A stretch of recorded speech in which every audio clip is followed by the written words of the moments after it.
Hello and welcome to People Making Money. I'm your host, Kevin Bemmel, and we're here every Wednesday at 10 a.m. Pacific time to talk about matters such as job hunting, advancing our professional and business lives, wealth building, and a topic like today, which is how the economy may be impacting all of those aspects of our lives. So, this is a monthly feature, usually toward the middle to end of the month, because the statistics for the prior month take a little while for the various government agencies to generate.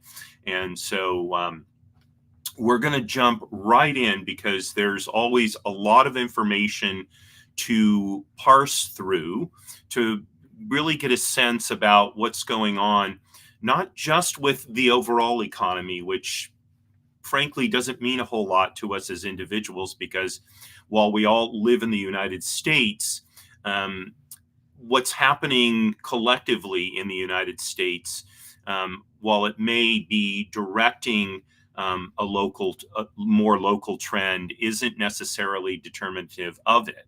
So it's the more local data, which I work to bring to you as well, that is more likely to be relevant. So we kind of start out here and then move in on all of these various topics. So let's jump right in, and we're going to start out with looking at inflation, which is typically measured by the CPI, the Consumer Price Index. And as I've mentioned in previous shows, so there are a number of different consumer price indices. The one that is most typically quoted is the All Urban Consumers CPI. So if you're living in a rural area, data from where you live is not reflected. And what that means is your experience could and probably is very different from that of someone like me who lives in urban Los Angeles. Okay, so if you see right here, it's in May, the consumer price index for all urban consumers was unchanged, seasonally adjusted, and rose 3.3% over the last 12 months, not seasonally adjusted. The index for all items less food and energy increased 0.2% in May and 3.4% over the year. Now, why do they give us the number less food and energy? Well, that's because food and energy prices tend to be more volatile than others. And so there is a greater consistency in the all items less food and energy. And so that's why they quote that. So inflation basically is still in the low to mid threes, 3.3, 3.4%. And if you follow this news, you probably know that the Federal Reserve Board's target inflation rate is 2%. So it may seem strange that this very powerful influencer on the economy wants to see some inflation. But indeed, a little bit of inflation is actually a sign of a healthy economy, and that's why that benchmark is set at 2%. So we're roughly 75% above that level, and that's why, if you followed the news, you saw that at their last meeting of the Open Market Committee, where they set interest rates, basically the federal funds rate, they left it unchanged, and they went from earlier this year when they were contemplating maybe 2 or 3 reductions of the federal funds rate to perhaps there's going to be 1 this year. Okay, because inflation is staying stubbornly higher than the Fed wants to see it, and of course, it's down considerably from the 9+ inflation rate back in 2021, 2022, but still remains high on a national level. Okay, so now let's go to, oops, let's see. Let's go to now the state by state level, which is right here. Okay. Oops, wait a minute. Nope, I jumped over one. Let's see if I go here. Okay, here we go. So this is it's not state by state, but it's regional. So if you look at the various areas, so they're the South, Northeast, West, West, South, Central, etc. There's what 13 regions here, and you see that New England, it appears overall. Well, let's see if we can get New England. Okay, so New England right now is at 3.8%, whereas the national rate is 3.3. So New England is higher than the national rate. The West is right at the national rate, 3.3%. The South is slightly lower, 3.2. West, South, Central, which would be, I would think, kind of Texas, around that area, 3.1%. Okay, and the mountain region, this would be, Colorado, Wyoming, that area, 2.5%. So considerably lower than the national average. Okay, and that's the bottom. Let's see. Let's get the rest of these in here. Okay, so Mid-Atlantic, 4%, considerably above. Now, the Mid-Atlantic is kind of Pennsylvania and the states around that area. That's the Mid-Atlantic. So East, South, Central. Here we go. East, South, Central is also very high at 3.9%. East, South, Central, I think would be probably. I'm thinking. I'm not sure where the East, South, Central is, and I haven't been able to find a map of these regions. And let's see. There was another one I wanted. Let's see. Where is the? Okay, so the Midwest. Let's look at the Midwest. So.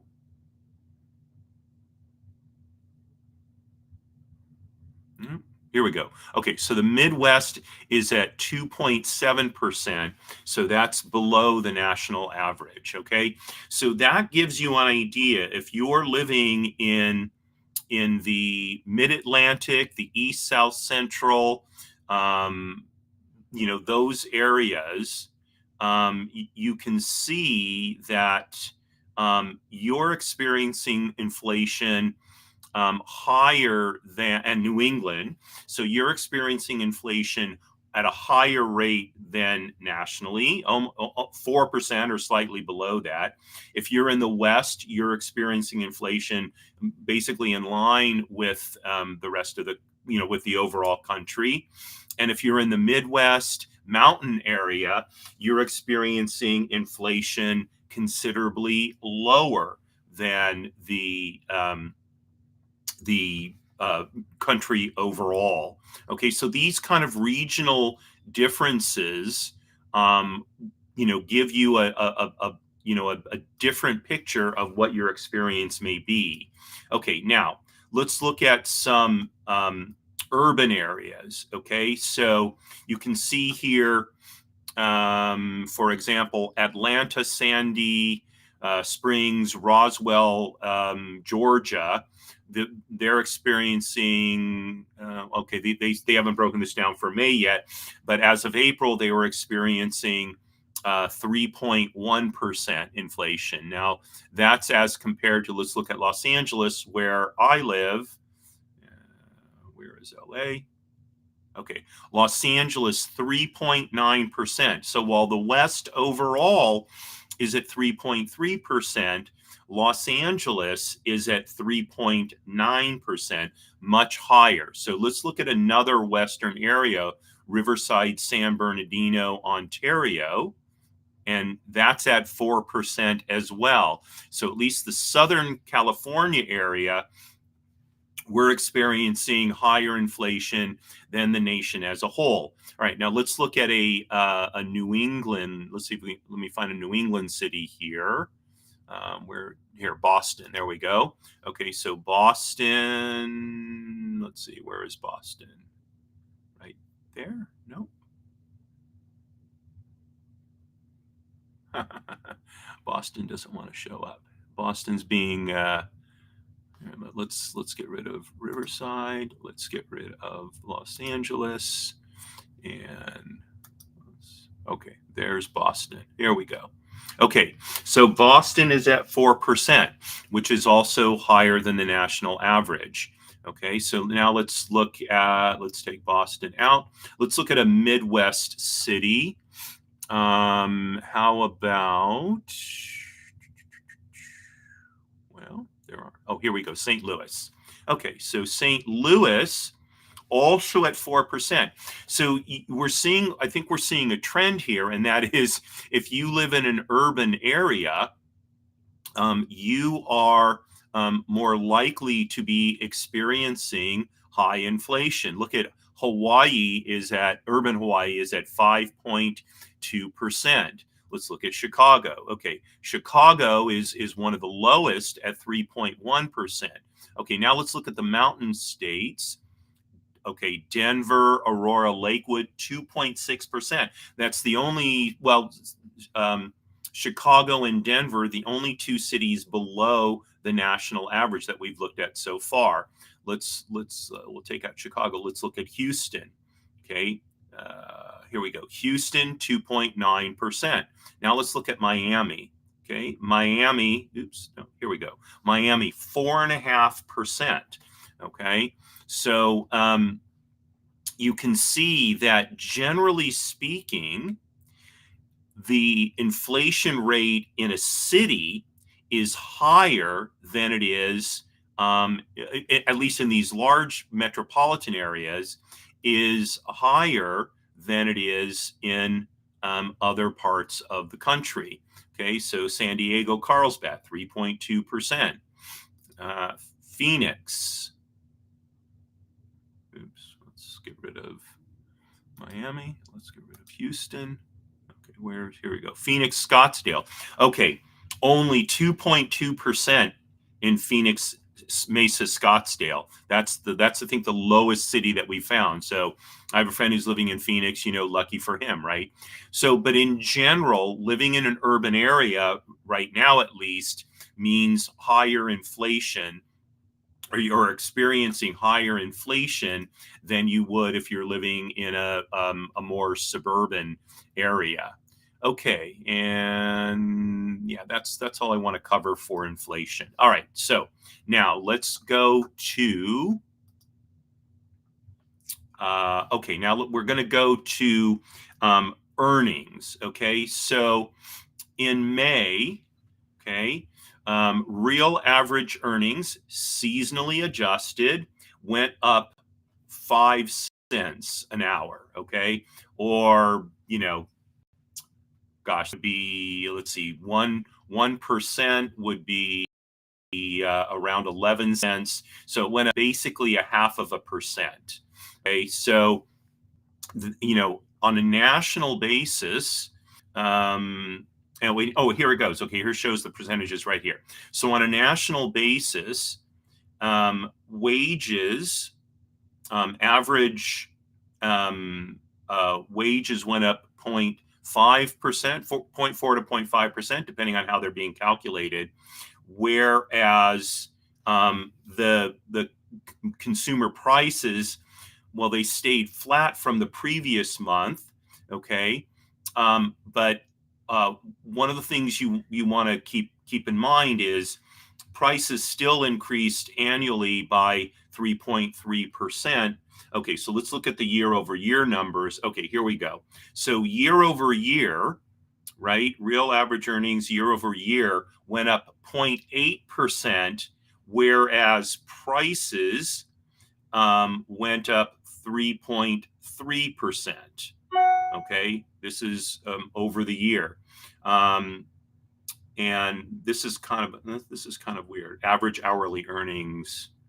Okay, well, so we really want to be looking at real average hourly and weekly earnings. So if you are feeling pinched, this is why. Because whereas earlier wages were adjusting faster than inflation, now it seems like that has slowed down again. Now, again, this is across the country.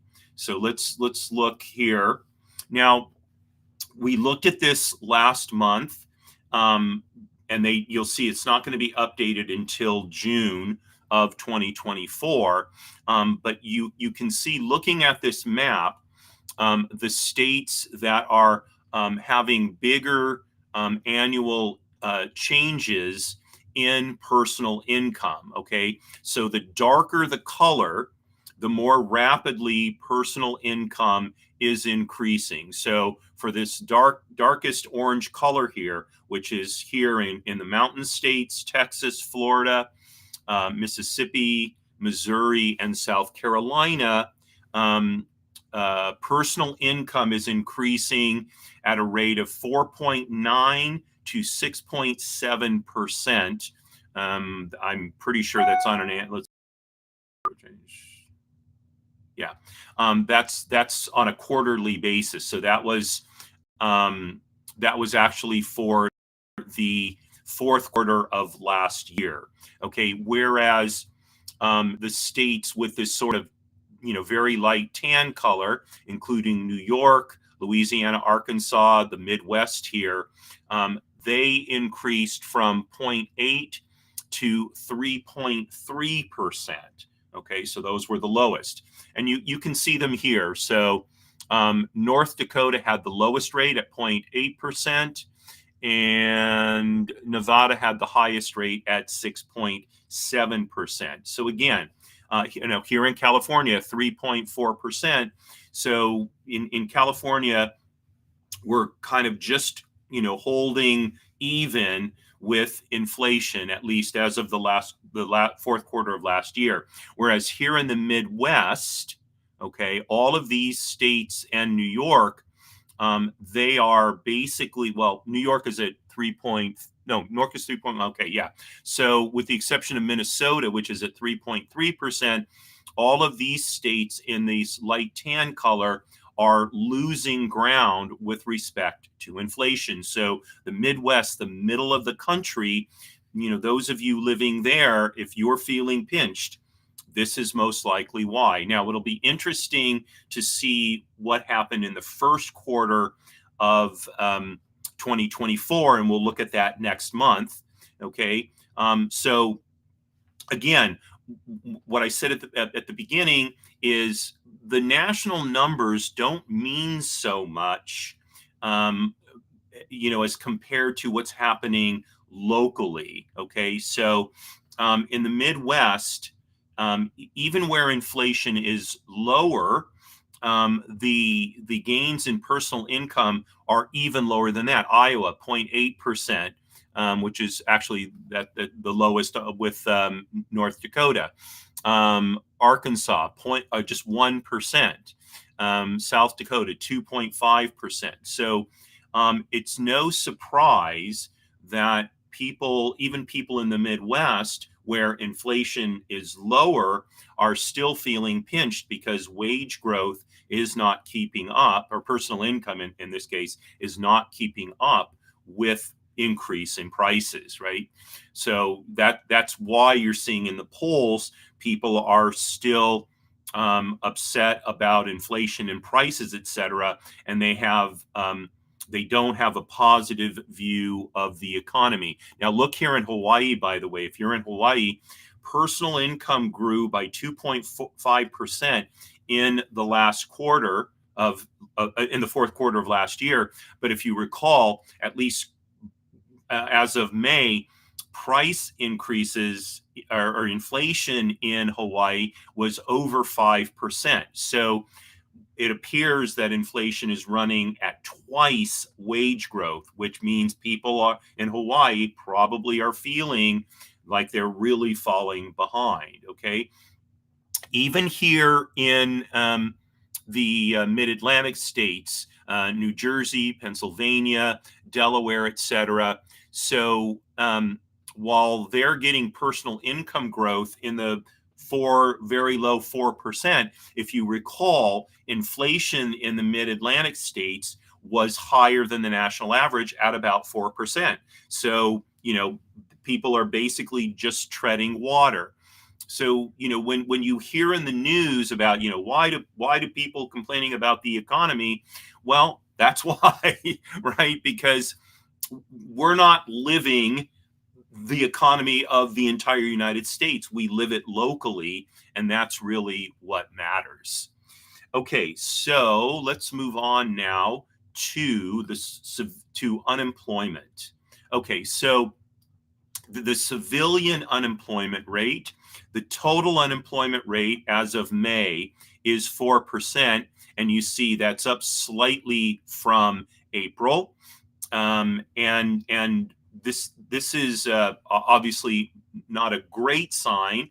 But in terms of bringing down inflation, um, typically what we see is a weakening job market.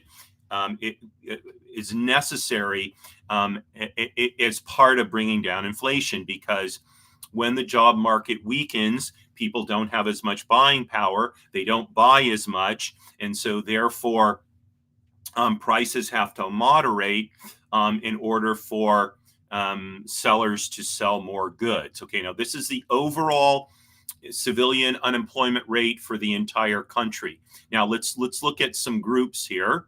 Let's look at men 20 years or older. Okay, they're at 3.8%. Okay, so they're slightly below the total. And women 20 and over, look at this, 3.4%. So they have a lower unemployment rate than men do. Now let's look at teenagers.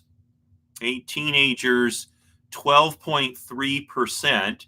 That's up from 11.7% last month. So we can see overall unemployment is increasing. Okay, now let's look at some other demographics. So for whites, so the unemployment rate is 3.5%. That's below the national average of 4. For blacks or African Americans, the unemployment rate is 6.1%, okay, which is up from last month. It's up a half a percentage point, but that's 10% based on last month, basically. And you can see that it's considerably higher than the national rate. Okay, for Asians, okay, so Asians are at 3.1%, and that's to be expected. Generally speaking, Asians do better economically than any other group in the United States. Okay, and then Hispanics or Latinos at 5%. Again, a jump from 4.5%, a 10% increase in unemployment from last month. Okay, so now, by the way, these are still overall pretty low rates, especially when you compare, the peak of COVID, when, we're talking about, 19, 20% unemployment rates. But again, how you're experiencing unemployment isn't so relevant, um, in terms of nationally, because you experience it locally. Okay, so now let's go back. I expanded the chart so you can see, coming from 2021, unemployment was still around 6%, and you can see it trended downward. It bottomed out at looks like about 3.4%. Okay, and lately the trend has been upward. Okay, which is, frankly, like it or not, it's what the Fed wants to see if it's going to moderate interest rates. Okay, and again, for For men 20 years and older, okay, so they hit a low of 3.1% back about a year and a half ago, and now they're back up to 3.3%. So it's gone up by 50% since then, okay, but still pretty low. Okay, women, um, interestingly enough, women are bucking the trend. Everybody else, the trend was higher unemployment from last month. Women are seeing lower unemployment from last month. So that's a good trend for women. Teenagers, okay. So teenagers also saw their unemployment rate go down from last month. So that's good for them. Okay. And just again, looking at demographics, so whites have been pretty consistent here. Um, Blacks have been a little bit more up and down, but overall higher. Okay. And let's take those out. And then let's look at Asians. So Asians have been more up and down, but consistently below the national average. And last but not least, certainly, is Hispanics, where you see they've been a little bit more up and down as well, but overall a little bit higher than the national average. Okay, so now let's look at local unemployment. Okay, so going state by state, you can see the lowest, and this is still for April. They haven't done the May figures, so we'll see the May figures next month. You can see the lowest is in North and South Dakota at 2%. Okay, so roughly half the national average. Okay, and the highest is California. Again, I think this is several months in a row at 5.3%, which is about 30% higher than the national average. So you can see California, Nevada, Washington, Alaska, Oregon. So in general, the West is experiencing higher unemployment than other parts of the country. And you can see North and South Dakota, Nebraska, Minnesota, Iowa, Kansas. So the Midwest is experiencing lower unemployment. So too are states in the Southeast. You see Alabama here, Mississippi. Okay, so some of those states, Tennessee, Georgia, those states are below the national, significantly below the national average. Okay, and so are some of the mountain states. So Utah, 2.8%. And let's see. Here's Colorado. So Colorado and New Mexico. That these states, when we start getting into Colorado, New Mexico, Delaware, Michigan, Ohio, Texas, these states are around the national average. Same with Rhode Island, and then by the time we get to New York, now we're already above the national average. Okay, now not all the southern states are doing well. You can see Louisiana has a higher than the national rate. Same with Kentucky. In the South, it looks like Kentucky has the highest unemployment rate of all of the states. So, what does this mean? Let's look at this. Okay, so before we get to that, now let's compare this to the civilian labor force participation rate. So when we talk about the unemployment rate, we're talking about the percentage of people who don't have a job, but who are actively looking for a job.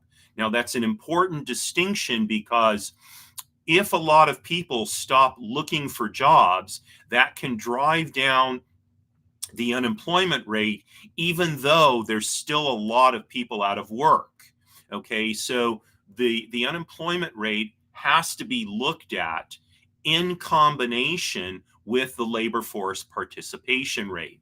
So one of the reasons that unemployment can go up, for example, is that the labor force participation rate goes up. So more people are coming into the workforce.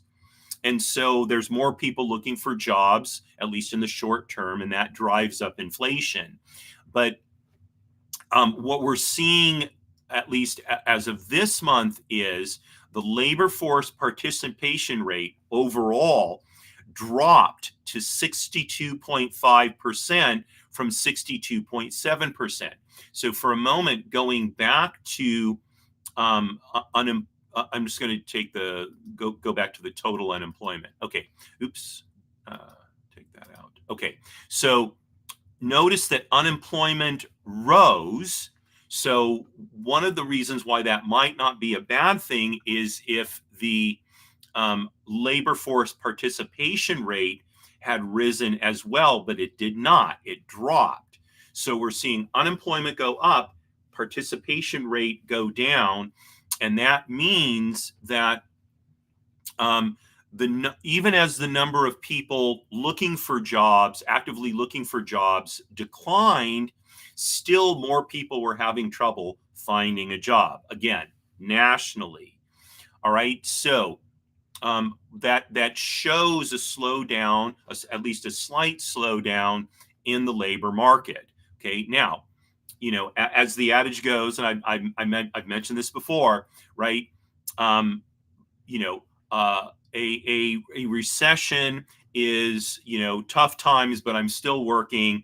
A depression is I don't have a job, right?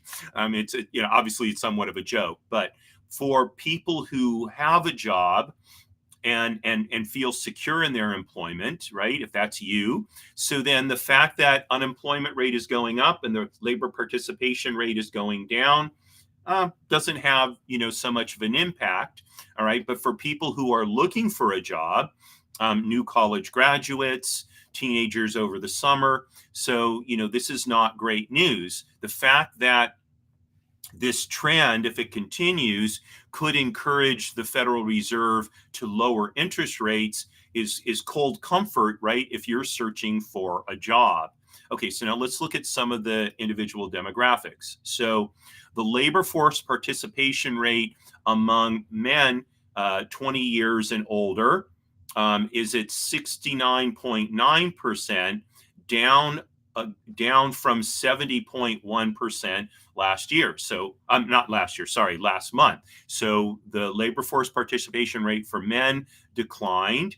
Okay. For women, okay, the labor force participation rate this month, 58.8%, down slightly from 58.9%. So it declined a little bit as well. And then third, let's look at teenagers. Okay. So teenagers, the labor force participation rate for May, 38.1%. And that's also down slightly from 38.2%. Okay. So we're seeing little changes, but all decreases in the labor force participation rate on these age demographics. Now, on race demographics, okay, so whites saw their labor force participation rate drop to 62.2%. 62.2% from 62.3%. So a slight drop. For blacks and African Americans, okay, they saw their labor force participation rate drop from 63.6% to 63.2%. Okay, that is a very significant drop. Okay, that's the biggest one we've seen so far. That is 63.6 to 62.9. That's a 0.7% drop.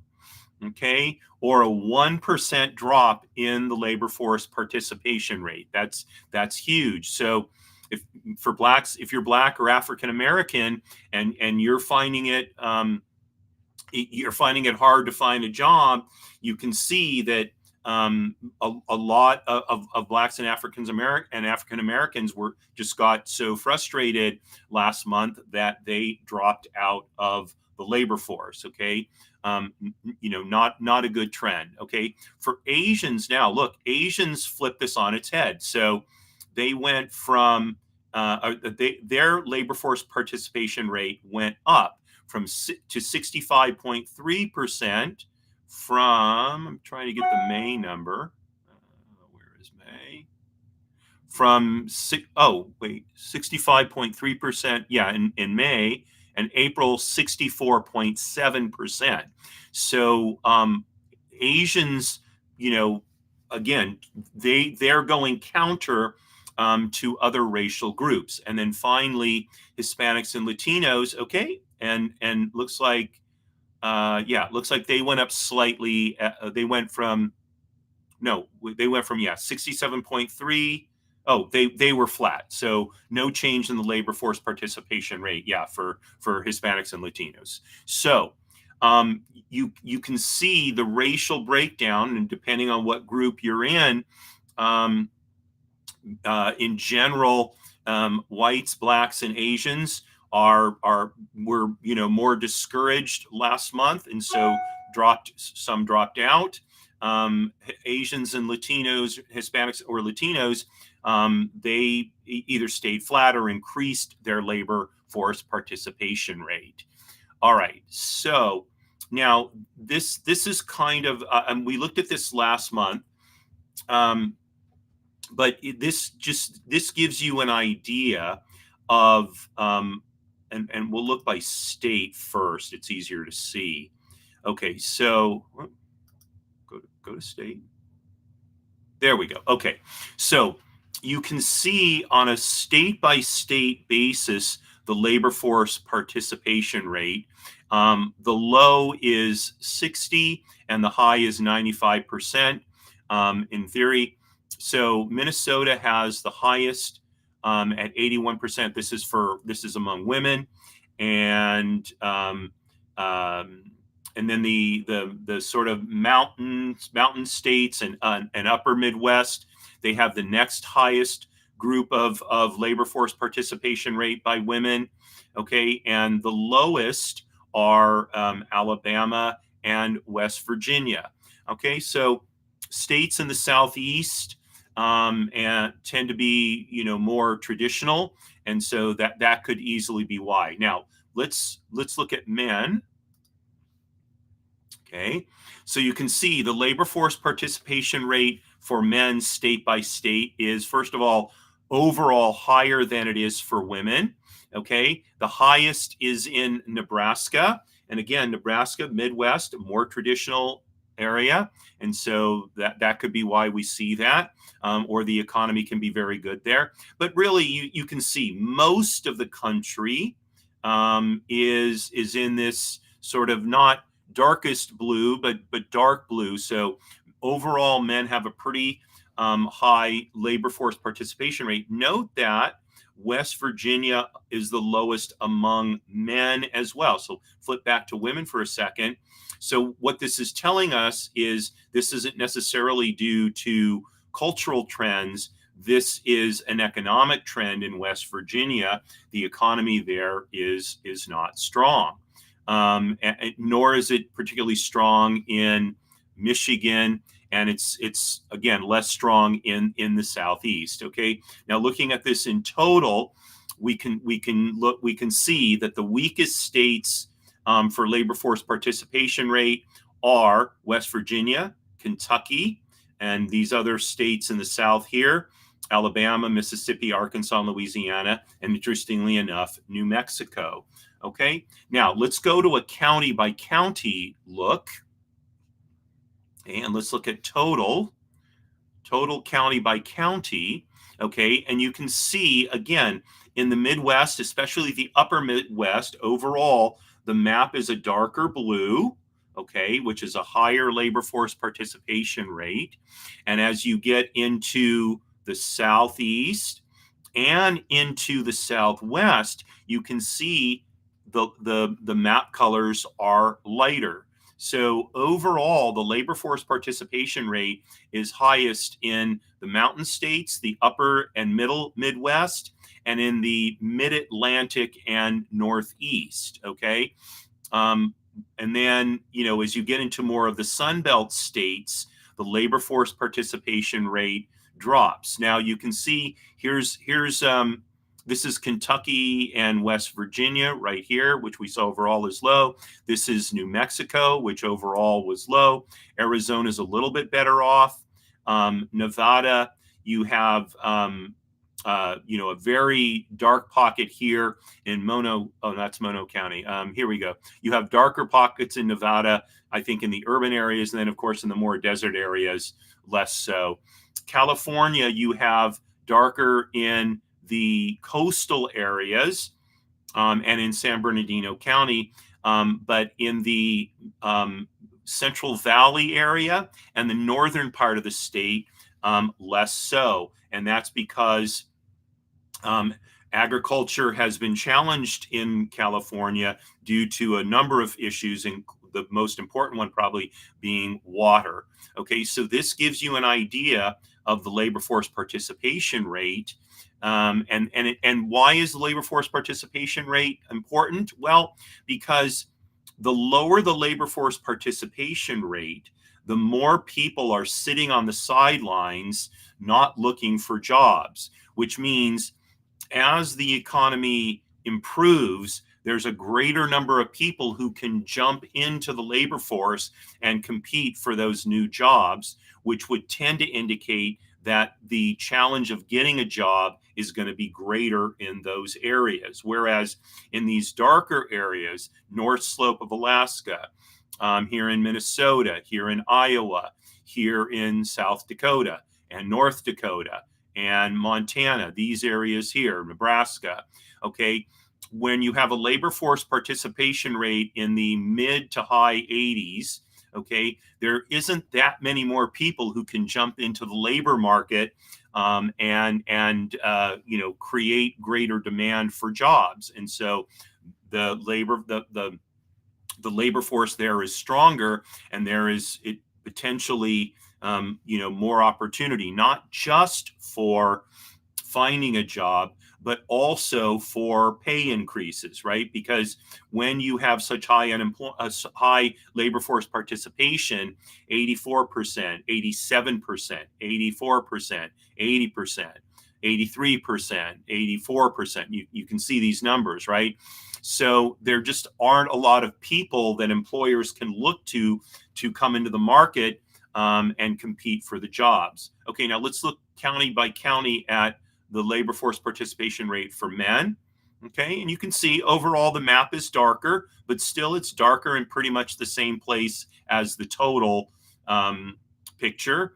And for women, the map lightens up, okay, but again, it is darker in the same places where it's, where it was darker for the total picture, okay? So that's pretty consistent. All right, let's see.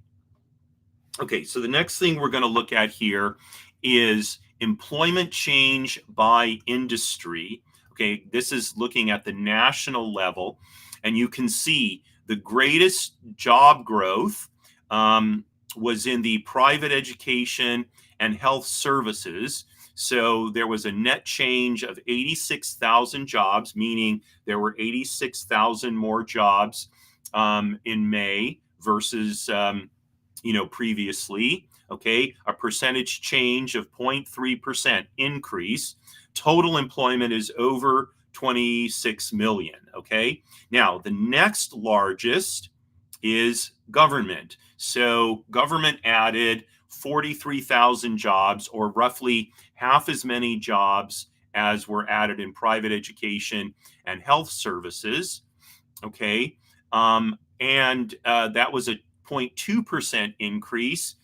Total employment in the government is 23 million. Now, notice that the total employment in private education and health services, 26 million, government 23 million. So the overall employment is fairly similar.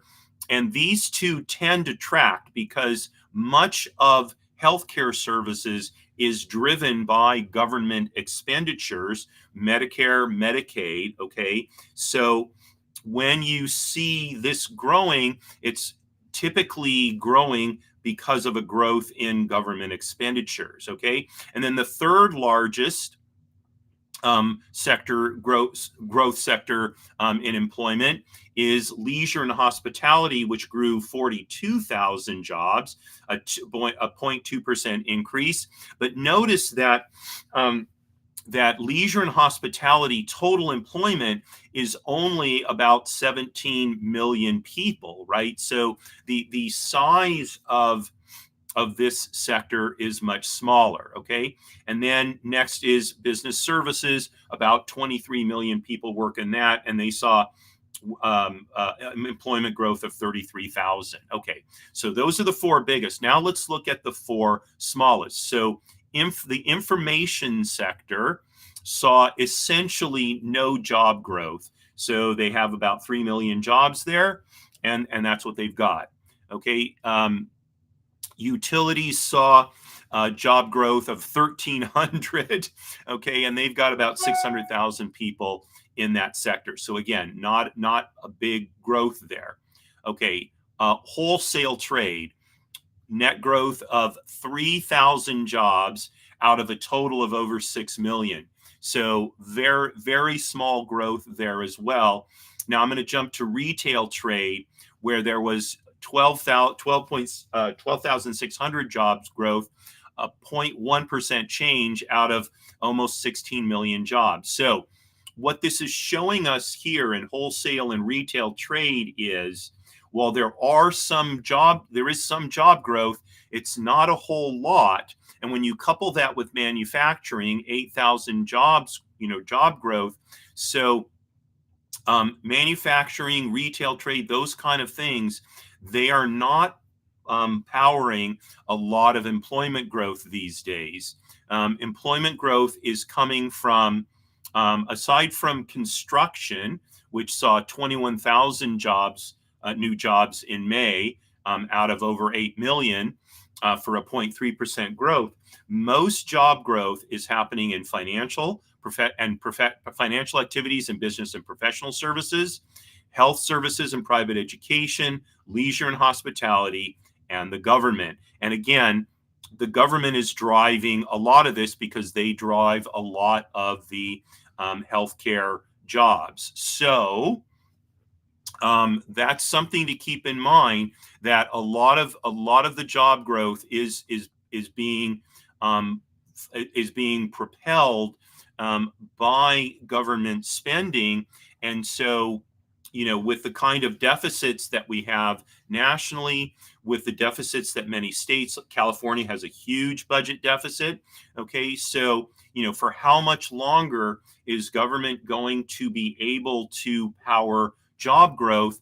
And I don't know the answer to that question, of course, but one would expect that this kind of deficit spending can't go on forever, and so governments are at some point are going to have to curtail hiring, and so when that happens, we're going to see job growth shrink significantly, because the private job growth in the private sector is significantly lower than it is in the government sector. Okay, now again, we're looking nationwide. So let's look at industry employment by state. Okay, now these figures are from April, so we'll look at the May statistics next month. But you can see total non-farm employment. Okay, highest growth was in California, Texas, Florida, North Carolina, here in kind of the mid-Atlantic states, and Ohio, and Illinois. Now, what's interesting is, while these states are the ones that saw the highest job growth, still California and Texas have some of the highest unemployment rates, right? So whether that's because more people in those states are coming into the job market as there's more and more employment growth, hard to say. Okay, but North and South Dakota, which had the lowest unemployment rates, also saw among the lowest job growth. So let's see, yeah. Okay, so these are in thousands. So they saw total employment in North Dakota, 441,000 people. South Dakota, 467,000 people. Okay. All right. Now, okay. Now let's look at. Okay, so let's look at the highest was education and health services.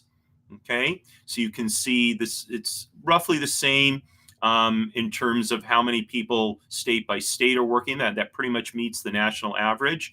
Government, again, roughly the same, although you can see Pennsylvania has, the color for Pennsylvania lightened going from total employment to government. So they have a smaller share of their workers working in government. Okay, it's no surprise that Virginia has a higher share because that's where basically Washington, D.C. is. Okay, but otherwise, again, you see the states that have the highest employment, the same is true of government. Okay, now let's look, and leisure and hospitality. Okay, again, you can see the national trend is pretty similar state by state. All right, now let's look at, okay, they don't, okay, information. Here we go.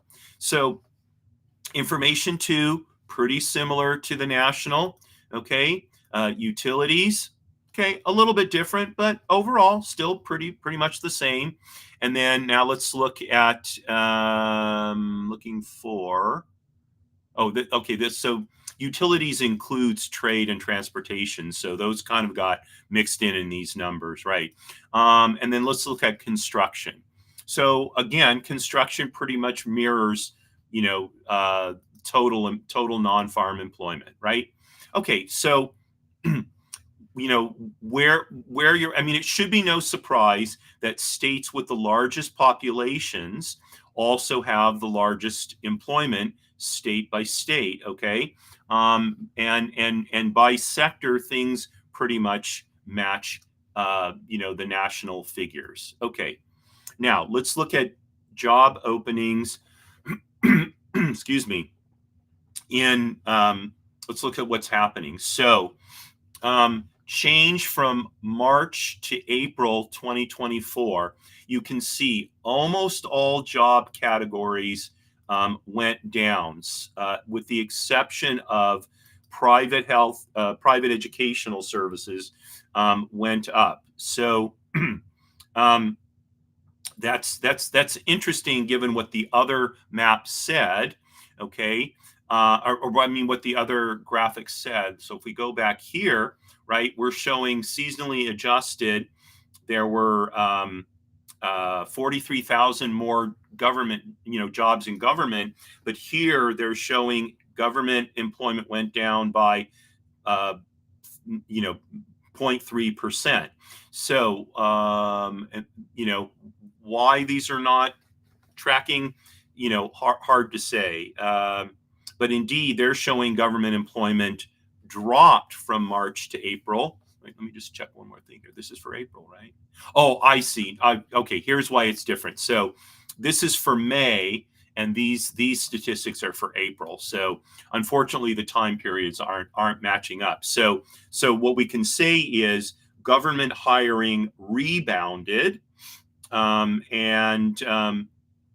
in general, the job growth picture rebounded in May from April, where most sectors declined. Now we can see that in May, most sectors increased. Okay, so the trend, the 1 month trend is good in terms of employment opportunity.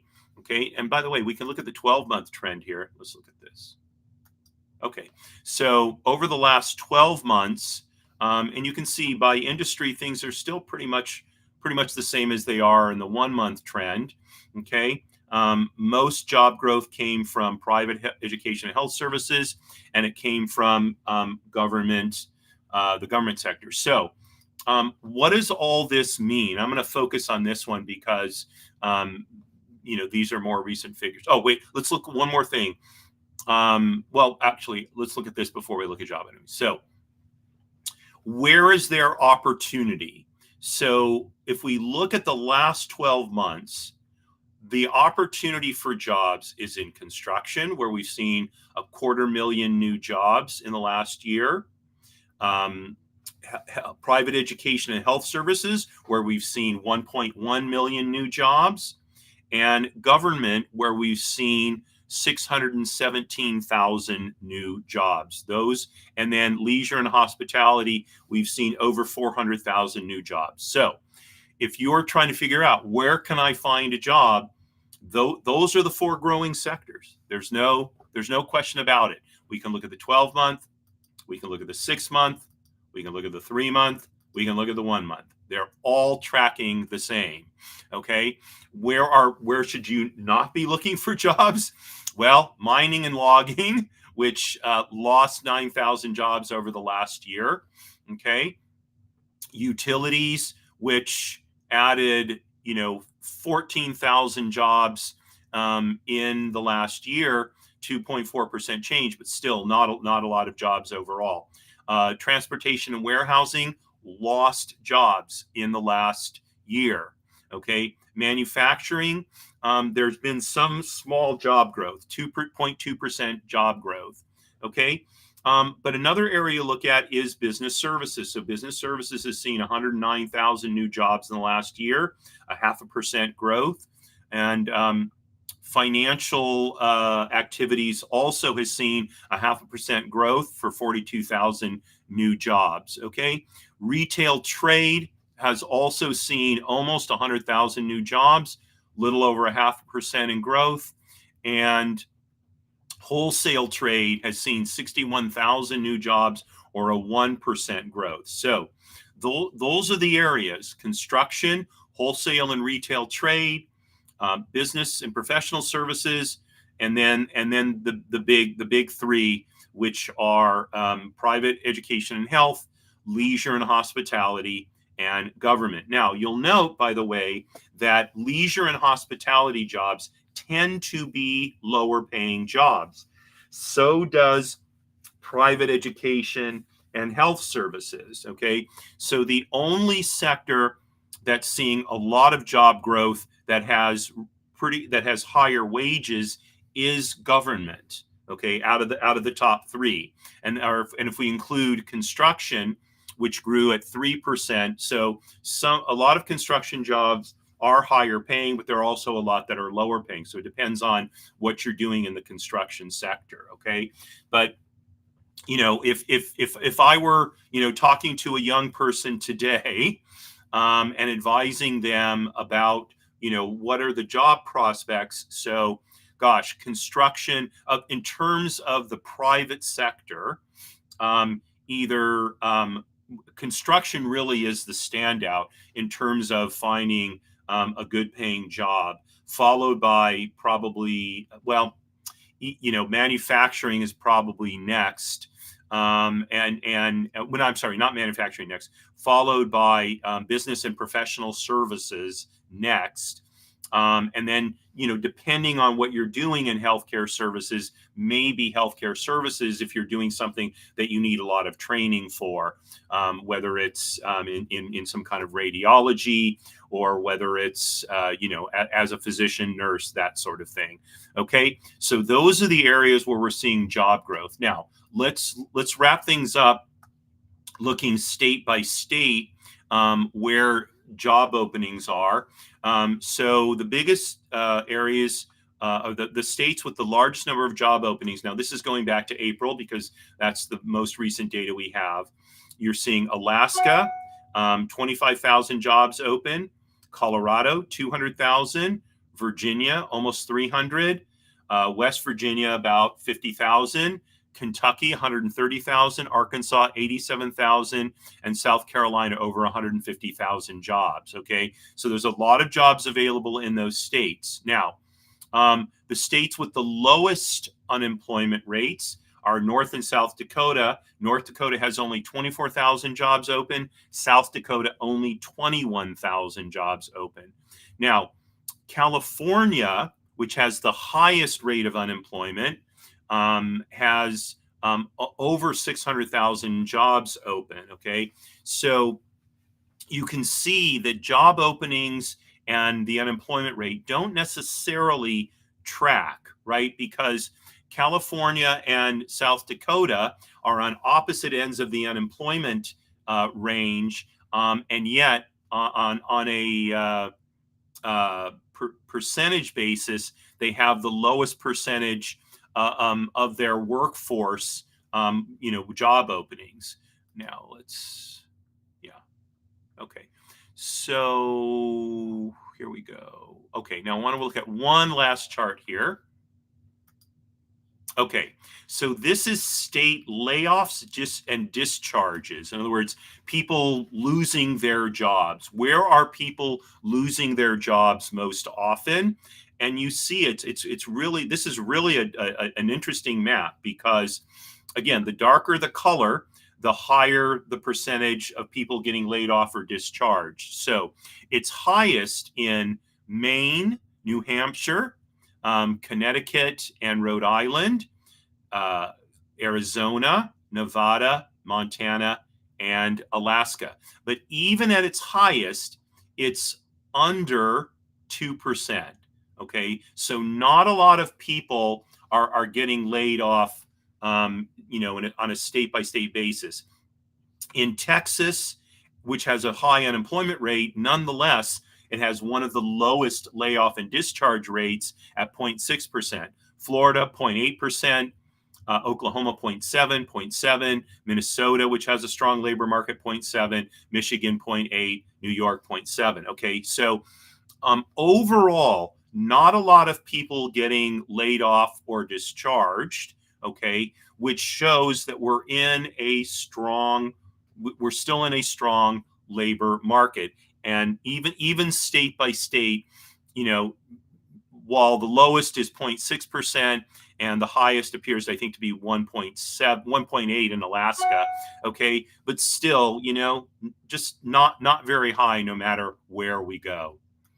All right, so cutting through all the nonsense, which is how I build this, you can see that while the U.S. economy is not weak, it's also not particularly strong. A lot of the economic activity, especially in employment, is being driven by growth in government. Okay, and government is not a producing part of society. It's not manufacturing things. It's not selling things. It's not helping people create greater wealth, like business and professional services and financial activities. Okay, so this is, if you're feeling like, wow, things just don't feel great, that's the reason why. Now things vary somewhat state by state. Okay, and so depending on where you are, that will also impact what you're feeling. So all of these links, the links to all of these data pages that we were just looking at, are going to be in the show notes after the show posts. So we went over this pretty fast. You can go back and take a look at these. There's other charts there that you can look at if you're interested in some other data points. I cover the ones that I think are most relevant. But you can see that overall, even state by state, if you can be living in North or South Dakota where the unemployment rate is very low, but still wage growth is not great compared to the rate of inflation. And you can be in California where the unemployment is high, 5%, and inflation appears to be around the national average, but yet if you're living in an urban area, it's significantly higher than the national average, right? So as you listen to the news and you listen to commentary and people express credulity over why are people feeling the way they're feeling, when we really cut through all the nonsense, we can see that it's not that there's terrible economic news. I don't mean to say that at all, but there's nothing particularly standout in economic news. We're not seeing great wage growth. relative to inflation. We're not seeing, tremendous job growth, which would, power our ability to get higher incomes. It's really kind of, and I think that's why most people are feeling kind of, that's where it's at. So that wraps it up, not only for today, but for this week. So I thank you very much for tuning in. Hope you found this useful. Again, all this information all the links will be in the show notes, so you can take a look at all of this on your own. Now, let's take a look at shows coming up for next week. So on Monday these are all Pacific time, 10 a.m. Pacific time. My guest is Suzanne Feinberg, and she's a notary public, and she's going to be talking about all the changes in that industry. And if you're doing any kind of estate planning, or if you're if you're looking to buy a house or sell a house, you're going to be dealing with a notary public. So I invite you to tune in and hear what Suzanne has to say. She's extremely knowledgeable in this area, been in the business a long, long time. There are some really interesting things happening in the notary business. I know it sounds really kind of like notary, but it's not. They're very interesting business. So please plan to tune in on Monday at 10 a.m. Pacific. And then Tuesday at 10 a.m. is the next edition of Business Lessons from the Military. And then 7 days from today, on Wednesday next week at 10 a.m., is the next edition of People Making Money. So once again, thank you so much for joining me. Any comments, questions, always appreciated. And signing off as I always do, Marie, you're my bell. Courage at all times, my